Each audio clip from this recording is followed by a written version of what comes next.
Good afternoon. It's Thursday, April 16th. I'm Laura Cornfield, and this is IBA News broadcasting from Jerusalem. Israel today marked Holocaust Martyrs and Heroes Remembrance Day. At 10 a.m., sirens blared for 2 minutes as the nation came to a halt to remember the 6 million who perished at the hands of the Nazis. Political leaders spoke at memorial ceremonies, reminding us to remember what happened then, what Jews are being threatened with today, and a message of never again. IBA's Eli Wogelanter has that story.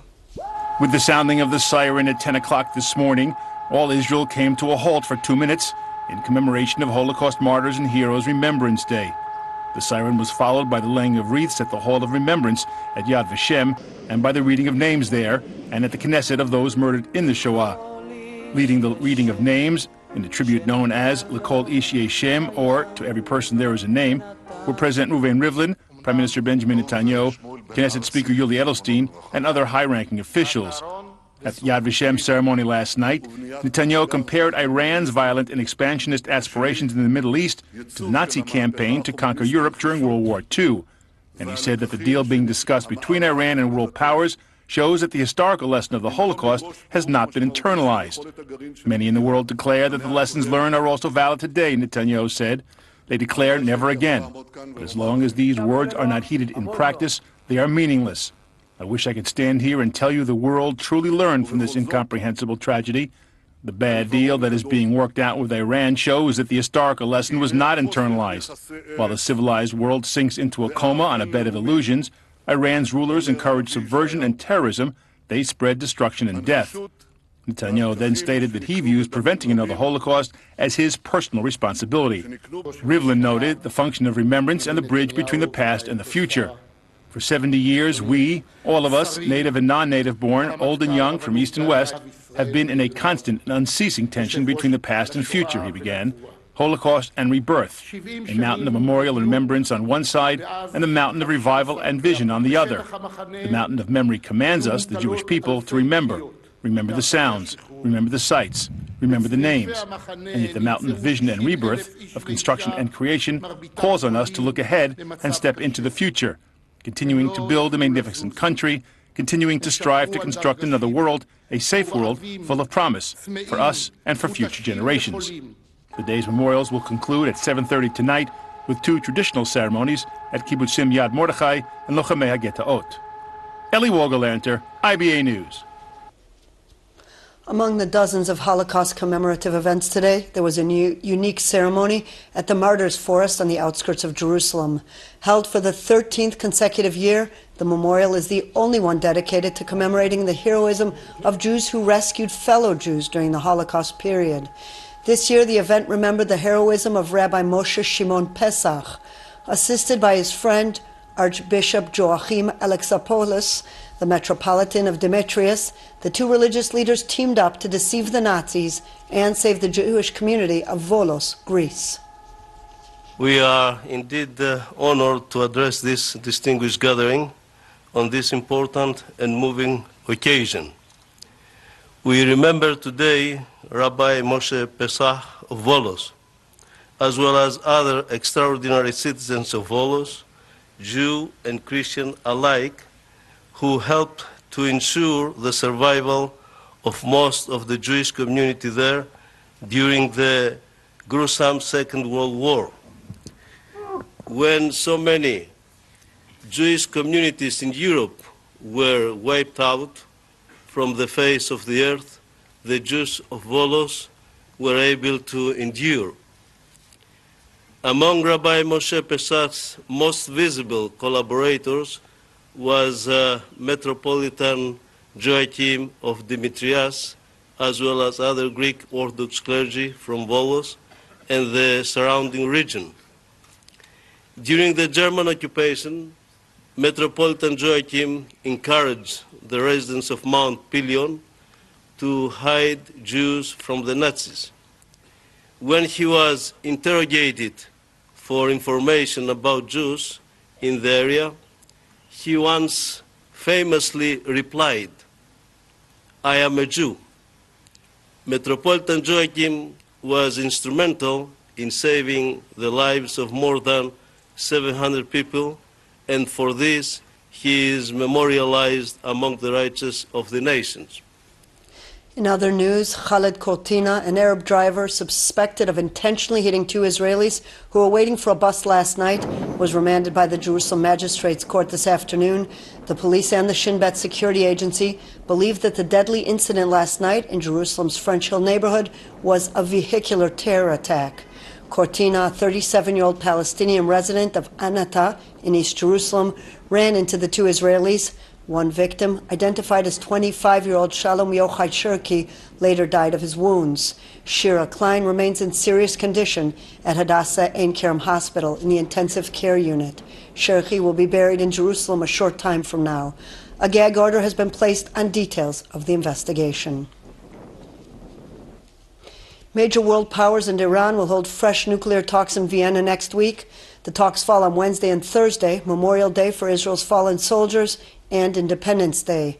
A statement released by the EU said that the two sides will continue to work towards a comprehensive solution to the Iranian nuclear issue based on understandings reached in Switzerland on April 2nd. Even as talks are restarting, the Iranian President Hassan Rouhani says that there will be no agreement on a nuclear deal if the sanctions on Iran are not fully lifted. He added that his country would only accept the agreement if world powers simultaneously lift all sanctions imposed on them. The comments came by Rouhani a day after U.S. President Barack Obama was forced to give Congress a say in any future accord, including the right to veto the lifting of sanctions imposed by U.S. lawmakers. In a televised speech, Rouhani said, "We are dealing with a group of world powers called the P5+1. We are not dealing with the American Senate. If the end of sanctions isn't included in this deal, there will be no deal." Returning to Holocaust Memorial Day, survivor Avraham Har Shalom is one of 6 torchlighters who participated in the official memorial ceremony last night. Here is his story in his own words. כשנכנסנו לאושוויץ, ההורים והסבתא נשלחו לתאי הגז מיד עם בואנו, אחי אחרי כמה שבועות, ואני היחידי שנשארתי. אני ברחתי מאושוויץ. מסביב למחנה היה שטח גדול שבו היו עובדים. שם לא היה גדר מחושמלת, היו רק מגדלי שמירה. בסוף יום העבודה, אני ושני חברים נכנסנו למקום מסתור בשטח הגדול.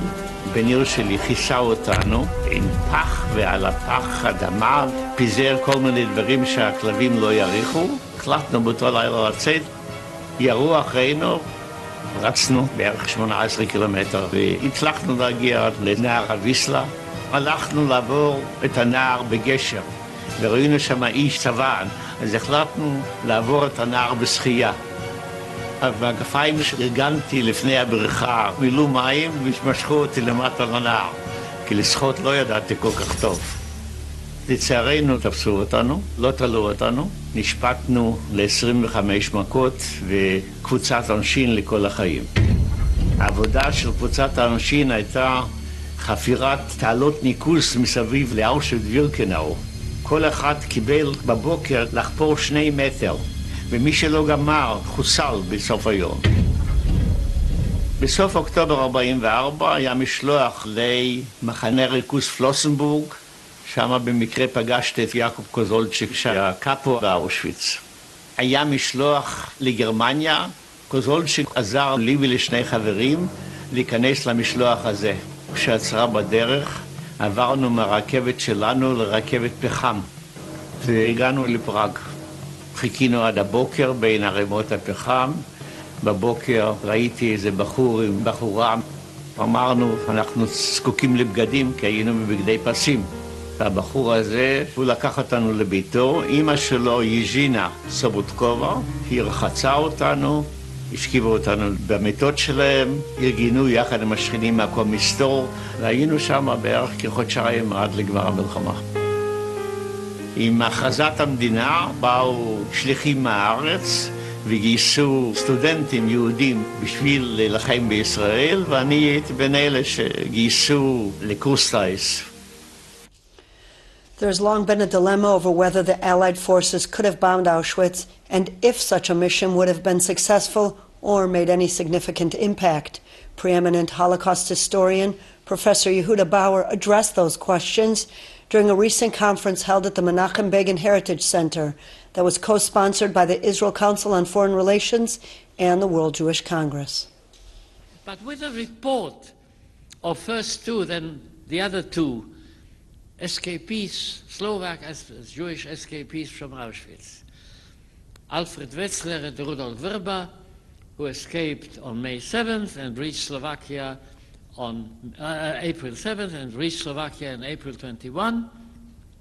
And then the second group, Czeslaw Mordowicz and Arno Shrozin, exactly 1 month later, the information came to the West. It's been mentioned here already.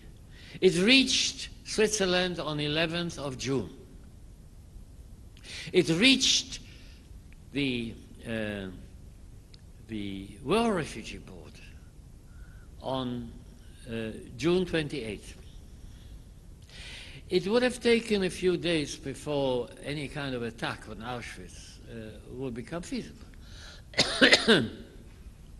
It would have been easier, of course, to make reconnaissance flights over Auschwitz to find out exactly where things were and so on and so forth. It wouldn't have rescued Hungarian Jewry because the deportations from Hungary ceased on July 7 and 9. So no Hungarian Jews would have been rescued by bombing Auschwitz. But after that, there were still deportations to Auschwitz. Auschwitz gas chambers were dismantled at the end of October 1944. And contrary to what people say and write, that there were 150,000 Jewish victims of gassing between July and November, this is simply not true. The number is about half that, but that's still a very large number. So yes, in the summer of 1944, the date of August was mentioned here, I think correctly. They could have bombed Auschwitz. Would they have stopped the murder of the Jews? Absolutely not. And the proof is simply that when the Germans did stop the gassing at the end of October, from then on until the end of the war in Europe in May 1945, close to 400,000 Jews were murdered by the Germans and their allies. Not by gas. They didn't need to have gas. Of the 5.7 million victims of the Holocaust, 5.7 million, over one half were not gassed. They were shot into ditches. They were starved to death. They were killed by epidemics that were introduced by the German treatment of the Jews. They didn't need to have gas. They would have shot them, as they did, between the end of October and May. So is the conclusion then that the Allies shouldn't have bombed Auschwitz? It's the exact opposite. Of course they should have bombed it. Of course. Not because they would have helped, but it would have made the statement that we care.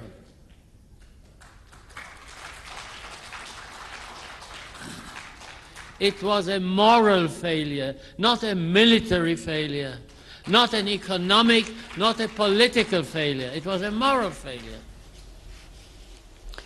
As we reported yesterday, anti-Semitic attacks surged worldwide in 2014. According to Tel Aviv University's Cantor Center's annual report, there were 766 violent anti-Semitic acts. According to Professor Robert Wistrich of the Sassone Center for the Study of Anti-Semitism, the Jews of Europe are facing the most difficult period since the Holocaust. He told IBA's Ari O'Sullivan that there is an unprecedented atmosphere of insecurity among Jews, particularly in the United Kingdom. I would say we are definitely living through the most difficult period that Jews have experienced in Europe since 1945. Where it has actually become quite dangerous for Jews to manifest any external sign of their Jewishness in a public place. So that applies obviously to the wearing of kippot, symbols like the Star of David, or any other manifestation in their dress or in their appearance that would indicate that they were Jewish. They will be subject in most European countries, most likely, to insults, to abuse, sometimes to more physical violence.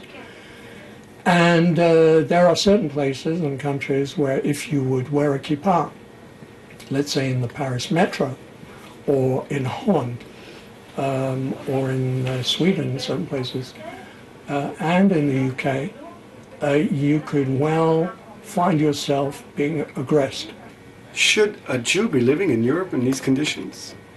Well, as you know, the CST, the Community Security Trust, released not long ago its figures for the year 2014, which was the Olympic and world record for anti-Semitic incidents in the UK since they began recording such things.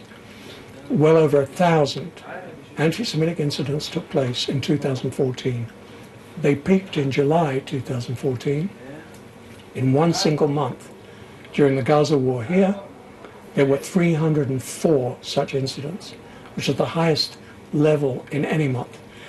One of the results of that is that for the first time since I'm aware, and after all I grew up and was educated in England, there are increasing numbers of Anglo-Jews who are seriously asking themselves, is there a future for us in the UK?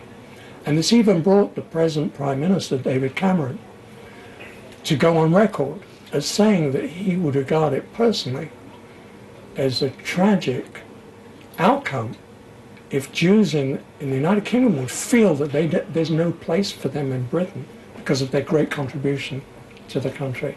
So that's new. On the occasion of Holocaust Remembrance Day, Prime Minister Netanyahu spoke with 85-year-old survivor Avraham Niederhopper.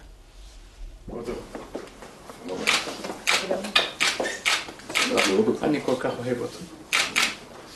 כל מה שעשו לכם זה מה שהם רוצים לעשות לנו. זה אותו דבר, לא השתנה כלום. רק שאפשר להילחם, אז לא יכולתם להילחם. כשהרוסים התחילו להתקדם לכיוון גרמניה, אנחנו היינו היהודים הראשונים שבאנו ברגל, בלי נעליים, יחף, בלי שיניים בפה. לא היה לי אף שם בפה. הייתי אור ועצמות. אני בניתי הארץ. אני עבדתי במשרד הבינוי והשיכון בחיפה. יותר חדש. הספר הזה, יש רק מילה אחת. יכול לקרוא את המילה הזאת? חוזרת על עצמה. ג'ו. ג'ו. 6 מיליון. זה הספר שאני מחזיק פה. אתה מבין? כזה פה. אתה יודע למה?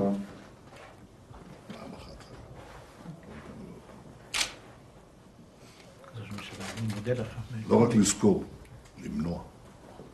ראש הממשלה, לך יש אפשרות למנוע שואה שנייה. אני עושה את זה. תודה לך.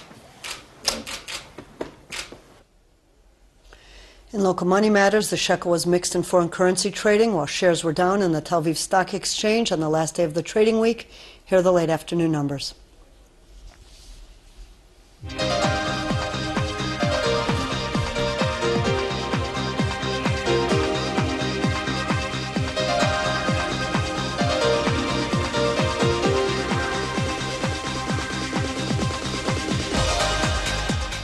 Many here in Jerusalem were woken up last night by loud claps of thunder and lightning, accompanied by an intense rainstorm lasting for several hours. The storm caused flooding that led to dozens of cases of stranded drivers who had to be rescued from their cars. The latest spring storm dropped about 35 millimeters of rain, which is well over the average rainfall for the months of April and May combined. The unusually heavy rain flooded roads and houses, and parts of the capital were pelted with hail. There's also flooding in other areas of the country. Road 90 near the Dead Sea was closed, and streams overflowed in Judea, Samaria, and the Negev. Police rescue units were on alert due to flood watchers who often get too close to the rushing water. And the rain is expected to come to an end later this evening, with temperatures rising gradually over the weekend. Here are the highs and lows for the next 24 hours at home and abroad.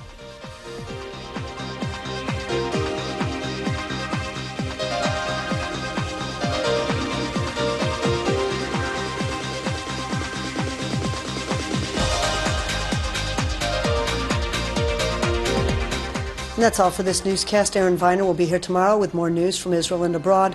Until then, I'm Laura Cornfield, wishing you a pleasant evening, and shalom from Jerusalem.